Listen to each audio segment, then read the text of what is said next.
Welcome back to the Allgoods, Vietnam through the eyes of love. I'm Elisa Allgood.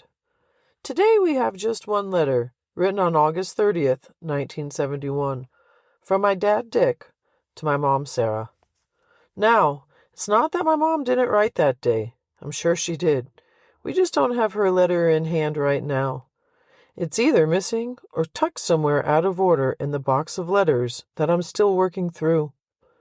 That's part of this project. I'm reading each letter for the very first time as I go, and every now and then one is missing or turns up later. What stands out in this one is the quarter pot. Since April 27th, when the story began, when my dad deployed, my parents had been keeping a secret tally. Every time they acted on their longing for each other, every time they took care of business while they were apart, they would put a quarter in the pot. I thought so far this was just a figure of speech, but in this letter it proves that it was real. My dad actually had a jar or piggy bank and was saving quarters. By late August, it had grown to $58, which in 1971 was a pretty serious sum of money. Their joke was that someday their baby, me, would be rich off of the quarter pot. Here's the letter, exactly as he wrote it. Dearest love of mine, how is my pretty wife today? I hope you are fine with the team in San Antonio. I got the letter you wrote your last night in Miami. It was postmarked from San Antonio.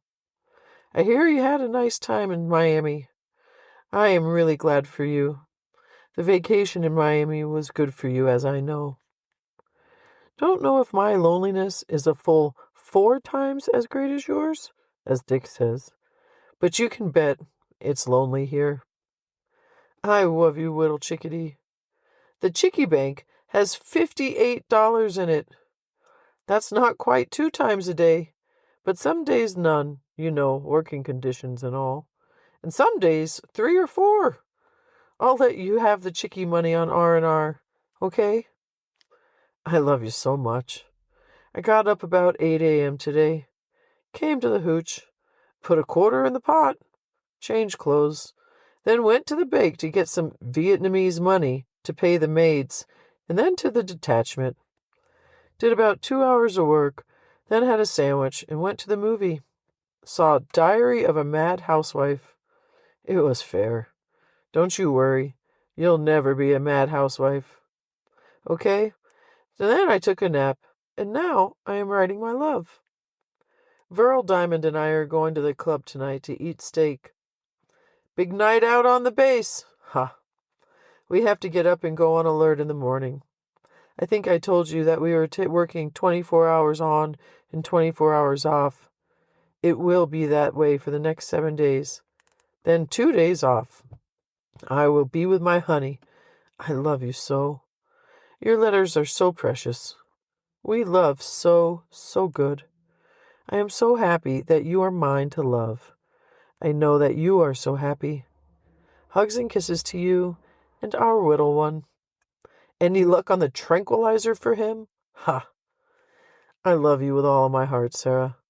And I will too, for all of my life. I be loving you. Sleep warm. Love, Dick. Jeez, that was my dad. He was writing on August 30th, 1971. By now, the quarter pot had been going for over 4 months, ever since the very first letter back in April.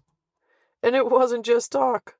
My dad really did put quarters into a jar, keeping track of each moment of longing in a way that turned separation into something playful, even tangible. By August, it had grown into the equivalent of a couple $100 today. It's funny, it's tender, and it shows how my parents kept their love alive across the distance, turning even the most private moments into a shared joke, and into that kind of bank of devotion that would someday belong to me, their baby. Oh, goodness. Thanks for listening, everybody. Thank you for listening to the Allgoods, Vietnam Through the Eyes of Love. If you're enjoying this story, please share it with a friend. Follow the podcast and subscribe wherever you listen.